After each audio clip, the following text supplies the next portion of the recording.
அன்புறவுகளுக்கு வணக்கம். நேற்றைய தினம் ஒரு சம்பவம் நடந்தது. அந்த சம்பவம் எனக்கும் மிக வேதனையாகிவிட்டது. அந்த வகையிலே தான் நான் உங்களிடம் அந்த விடயத்தை பகிர்ந்து கொள்ள வேண்டும் என வந்திருக்கின்றேன். நேற்று ஒரு விளையாட்டுப் போட்டிக்கு சென்றிருந்தேன். அங்கே தொகுப்பு செய்ய வேண்டிய ஒரு சூழல் ஏற்பட்டது. அந்த வகையிலே நான் அந்த பணியை ஆற்றிக் கொண்டிருக்கின்ற பொழுது மக்களோடும் அளவலாவினேன். அங்கே பார்வையாளராகவும் பெற்றார்களாகவும் நிறைய மக்கள் வந்திருந்தார்கள். விளையாட்டு போட்டி என்று சொன்னால் உங்களுக்கு தெரியும், விளையாட்டு வீரர்களை கைதட்டி ஆரவாரப்படுத்தி உற்சாகப்படுத்தி அவர்களை விளையாட்டுகளிலே வெற்றியடைய செய்ய வேண்டும். அப்படி அவர்களோடு மக்களோடு கதைக்கின்ற பொழுதுதான் அவர்கள் ஒரு விடயத்தை குறிப்பிட்டார்கள். தாங்கள் சோர்வாக இருப்பதற்கான காரணம், எங்களுக்கு இப்பொழுது ஒவ்வொரு நாளுமே மன உளைச்சலாக இருக்கின்றது, மிகவும் வேதனையாக இருக்கின்றோம் என்று சொல்லி ஒரு கருத்தை பதிவு செய்தார்கள். அநேகமானோர் அந்த கருத்தை பதிவு செய்தார்கள். அப்பொழுதுதான், அப்படி என்ன உங்களுக்கு ஒவ்வொரு நாளுமே பிரச்சனை நடக்குது என்று சொல்லி கேட்கத்தான் சொன்னார்கள். ஒவ்வொரு நாளுமே எங்களை குழப்பக்கூடிய மாதிரியும் எங்களை குழப்பி விட்டு கூத்து பார்க்கக்கூடிய மாதிரியும் தாயகத்தில் நடக்கிற நிகழ்வுகள் நீங்களும் பார்த்திருப்பீர்களானே என்று சொல்லி என்னிடம் அந்த கருத்தை சொல்லியிருந்தார்கள். இன்னும் ஒருவர் சொன்னார், நீங்கள் சில நாட்களுக்கு முன்பு நீங்களும் ஒரு காணொளி பதிவிட்டீர்கள், நாங்களும் அதை பார்த்தோம் என்று சொல்லியும் அதிலே குறிப்பிட்டார். உண்மையிலேயே நான் அந்த காணொளி பதிவிட்ட பொழுது அதற்கு ஒரு 2-3 நாளிலே ஒரு பாராளுமன்ற உறுப்பினர் சொல்லியிருந்தார், அந்த செங்கதிரண்டவன் அவன் ஒரு பாட்டுக்காரன், அவனுக்கு யாரும் காசு கொடுத்து தன்னை பற்றி கதைக்க சொல்லியிருக்கேன்னு சொல்லி. உண்மையா அது வரைக்கும் எனக்கு தெரியாது அவருக்கு என்ன விட வயசு கூட வேண்டு. நான் நினைச்சது அவர் ஒரு வயசு குறைஞ்சவராக இருப்பார், சின்னாளா இருப்பார் என்று சொல்லித்தான் நான் யோசிச்சேன். ஆனா அவர்கிட்ட உடைக்கு பிறகுதான் எனக்கு தெரியும் அவர் என்ன விட வயசு கூட வேண்டு சொல்லி என்று சொல்லி போட்டு இன்னொரு ஆள்கிட்ட கதைச்சேன். இல்லை தம்பி, அவர் சின்னால் தான், ஆனால் அவருக்கு கதைக்க தெரியாது, அவர் அப்படித்தான் கதைப்பார்.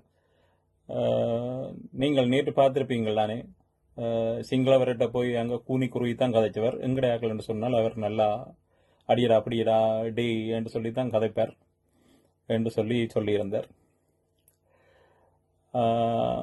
நான் அதிலே பதிவிட்டதன் நோக்கம் அல்லது பதிவிட்டதன் காரணம் எங்களுடைய மக்களுடைய நிலைமை, எங்களுடைய மண்ணினுடைய நிலைமை, அவர்களுடைய எதிர்காலம், அதற்கு அப்பால் எதிர்கால சந்ததியுடைய அவர்களுடைய வாழ்க்கை, அந்த விடயத்திலே கவலைப்பட்டு தான் நான் அந்த விடயத்தை பதிவு செய்தேன்.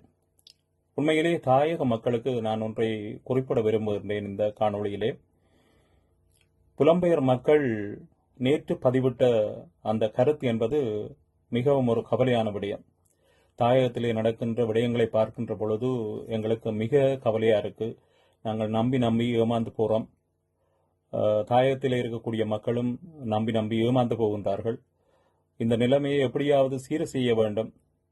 அவர்களுக்கு ஒரு நல்ல தெளிவான கருத்துக்களை கூறி தங்களுடைய எதிர்காலத்திலே அவர்கள் ஒரு தெளிவானவர்களாக மாற வேண்டும் என்கின்ற அந்த கருத்தை நேற்று அந்த இடத்திலே பதிவு செய்தார்கள். உண்மையிலேயே புலம்பெயர் மக்களை பொறுத்தவரையிலே தாயக மக்களுடைய நினைவுடனும் தாயக மண்ணின் நினைவுடனும் தான் அந்த மக்கள் வாழ்ந்து கொண்டிருக்கின்றார்கள். அது நான் சும்மா வாயால் சொல்வதென்று இல்லை. போராட்டம் நடந்து கொண்டிருந்த காலமாக இருக்கலாம், அல்லது போராட்டம் மௌனிக்கப்பட்டு இன்று வரையான காலப்பகுதிகளாக இருக்கலாம். இந்த புலம்பெயர் மக்கள் உங்களுக்கு உதவிக்காக பல நிறுவனங்களை, ஆயிரக்கணக்கான நிறுவனங்களை உருவாக்கி அவர்கள் உதவி புரிந்து வருகின்றார்கள். அதே போல இந்த உலக நாடுகள் எங்கும் புலம்பெயர் மக்கள் வீதியாக நின்று உங்களுடைய அரசியல் தீர்வுக்காக போராடி வருகின்றார்கள். இந்த போராட்டத்தை குறுக்கீடு செய்வதற்காக சில பாராளுமன்ற உறுப்பினர்கள் இலங்கை அரசாங்கத்துக்கு அனுசரணையாக இருக்கின்றார்கள். உங்களுக்கு தெரியும், சர்வதேச மட்டத்திலே கொண்டு வந்த நிப்பாட்டப்பட்ட இந்த விடுதலை போராட்டம் மீண்டும் உள்ளக பொறிமுறை போதும், உள்ளக விசாரணை போதும் என்கின்ற வகையிலே சில பாராளுமன்ற உறுப்பினர்கள் அதை ஒத்துதி அவர்களுக்கு ஒத்துழைப்பாக இருந்து அந்த எங்களுடைய விடுதலை என்கின்ற விடயத்திலே மக்களுடைய தலையிலே கையை வைத்து விட்டார்கள். அப்ப இந்த மக்கள், புலம்பெயர் மக்கள் எப்பொழுதும் எந்த நேரத்திலும் தாயக மக்களுடைய நினைவிலே தான் இருக்கின்றார்கள். அந்த வகையிலே தான் தாயக மக்களே, நீங்கள் உங்களுடைய பிரதிநிதிகளை தெரிவு செய்கின்ற பொழுது, உங்களுடைய பாராளுமன்ற உறுப்பினர்களை நீங்கள் தெரிவு செய்கின்ற பொழுது, ஆய்ந்து அறிந்து மிக தெளிவான நிலையிலே உங்களுடைய பிரதிநிதிகளை தெரிவு செய்யுங்கள். வருகின்ற முறையாவது நீங்கள் அந்த விடயத்திலே கவனம் எடுத்து எங்களுடைய தமிழ் தேசியம், தமிழர்களுக்கான போராட்டம் அல்லது தமிழர்களுக்கான விடுதலை அல்லது தமிழ் மக்களின் விடிவு, இவைகளுக்காக யார் உண்மையாக உழைப்பார்களோ அவர்களை தெரிவு செய்யுங்கள். வருகின்ற பொழுது எல்லோருமே அதை பேசித்தான் வருவார்கள். உங்களுக்கு தெரியும், என்பிபி அரசாங்கத்திற்காக இப்பொழுது 3 பாராளுமன்ற உறுப்பினர்கள் யாழ்ப்பாணத்தில் இருக்கின்றார்கள். இவர்கள் தேசிய தலைவருடைய பாட்டை போட்டு வந்தார்கள் என்று சொல்லப்படுகின்றது. அதே போலத்தான் எல்லோரும் தேசிய தலைவருடைய பெயரை உச்சரித்துக் கொண்டுதான் வருவார்கள். ஆனால் நீங்கள் அவர்களுடைய விடயத்திலே கவனம் எடுக்க வேண்டும். உதாரணமாக சங்கீத்தனுடைய விடுதலை, சங்கீத்தனை பிடித்தார்கள், ஜெயிலே போட்டார்கள், இப்பொழுது விட்டிருக்கின்றார்கள். அதற்காக சில பாராளுமன்ற உறுப்பினர்களும் மக்களும், அது உள்நாட்டிலும் வெளிநாட்டிலும் இந்தியாவிலும் கூட அவருக்கான விடுதலைக்காக நிறைய பேர் கதைத்தார்கள். இப்பொழுது என்பிபி எம்பி அவர்கள் இளங்குமரன் அதற்காக பாடுபட்டார் என சங்கீத்சன் அவர்கள் சொல்லியிருக்கின்றார். அதற்காக மற்ற பாராளுமன்ற உறுப்பினர்களும் மக்களும் வேதனைப்படுகின்றார்கள். இந்த தம்பி இப்படி செய்து போட்டாரே என்று சொல்லி. சரி, என்பிபி அதை செய்திருக்க, என்பிபி தான் பிடித்தது, என்பிபி அதை செய்திருக்கின்றது என்று சொன்னால், இந்த ஆனந்த சுதாகரன் விடுதலையிலே என்பிபி எம்பிக்கள் அல்லது பாராளுமன்ற உறுப்பினர்கள் என்ன செய்து கொண்டிருக்கின்றார்கள்? ஆனந்த சுதாகரனின் பிள்ளைகளுடைய நிலைமை மிக மோசமான நிலைமை. அல்லது அரசியல் கைதிகளுடைய விடயத்திலே என்பிபி பாராளுமன்ற உறுப்பினர்கள் என்ன செய்கின்றார்கள் மற்றும் பாராளுமன்ற உறுப்பினர்கள் என்ன செய்கின்றார்கள்? அல்லது உங்களுடைய காணிகள் பிடிக்கப்பட்டுக் கொண்டிருக்கின்றது, இன்னும் விடுவிக்கப்படாமல் இருக்கின்றது, அந்த விடயத்திலே பாராளுமன்ற உறுப்பினர்கள் எல்லோரும் என்ன செய்து கொண்டிருக்கின்றார்கள்?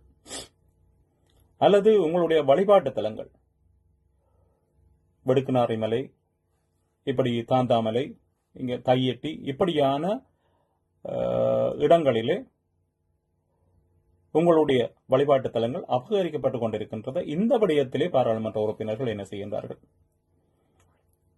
ஆனால் ஒரு பாராளுமன்ற உறுப்பினர் சொல்லியிருக்கிறார், அவர் திட்ட தெளிவாக சொல்லுங்க, நான் இந்த அரசியல் பிரச்சனை கதைக்க மாட்டேன், நான் இந்த போக்குவரத்து பிரச்சனை, ரோட்டு பிரச்சனை, மற்றது மக்கள் பசி பட்டினியோடு இருக்கணும், மேலதிகமா நான் அரசியல் கதைக்கணும் என்று சொன்னா நான் நாமலோட தான் கதைப்பேன், நாமல் வந்த பிறகு கதைக்கலாம் என்று சொல்லியிருக்கிறார். அவர் இப்ப மஹிந்த ராஜபக்ச அவர்களுக்கு புகழ் மாலை சூட்டி வேறொருத்தரும் கைவே போட இயலாது, வேறொருத்தர் ஒன்றுமே செய்யலாது, அவரால் தான் முடியும், எனவே அவரை கொண்டு வரதான் தன்னை இலக்கன்னு சொல்லியிருக்கிறார்.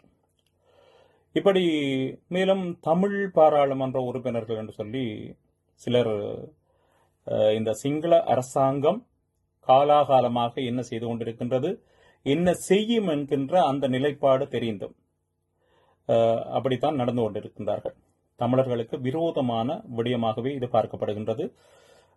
சரி, என்பிபி அரசாங்கம் நல்லதுதான் என்று சொன்னால், மேலதிகமாக தமிழர்களுடைய தாயக பகுதி, வடக்கு கிழக்கு தமிழர்களுடைய தாயகம், அதை என்பிபி அரசுதான் அதை நீதிமன்றத்தில் வழக்கு போட்டு பிரித்தது. அதை தர வேணும்.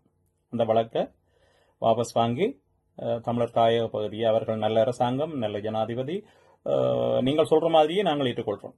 எப்படி ஏற்றுக்கொள்வோம் என்று சொன்னால், நீங்கள் வடகிழக்க சேர்த்து விட வேணும். ஏனென்றால் நாங்கள் சிங்கள பகுதியை கேட்க இல்லை, தமிழற்ற பகுதியை தான் கேட்கிறோம். அதால நீங்கள் நல்லவர்கள் என்கின்ற வகையிலே தமிழ் பாராளுமன்ற உறுப்பினர்கள், அங்க ரஜீவன், மற்றது இளங்குமரன், பவானந்தராஜா, அப்படியாரோ, மற்றது இங்கால இருக்கக்கூடிய இவர் மஹிந்த ராஜபக்சாக்களுக்கு ஹெல்ப் பண்ற எங்களுடைய அர்ச்சுனா எம்பி, அர்ச்சுனா அண்ணன், மற்றது இப்படியான சுமேந்திரன் ஐயா, இப்படியானவர்கள் எங்களுடைய வடகிழக்கை சேர்த்து விடுறதுக்கான ஒரு பணியை ஆற்றவன். எனவே தயவு செய்து மக்களை விளங்கிக் கொள்ளுங்கள். நான் மீண்டும் ஒரு காணொளியிலே உங்களை சந்திக்கின்றேன். மிக மிக கவனமாக இருங்கள். உங்களுடைய பிரதிநிதிகளை தெரிவு செய்வதிலே நீங்கள் மிக அக்கறையோடு இருங்கள். உங்களை எந்த கட்டத்திலும் புலம்பெயர் மக்கள் கைவிட மாட்டார்கள்.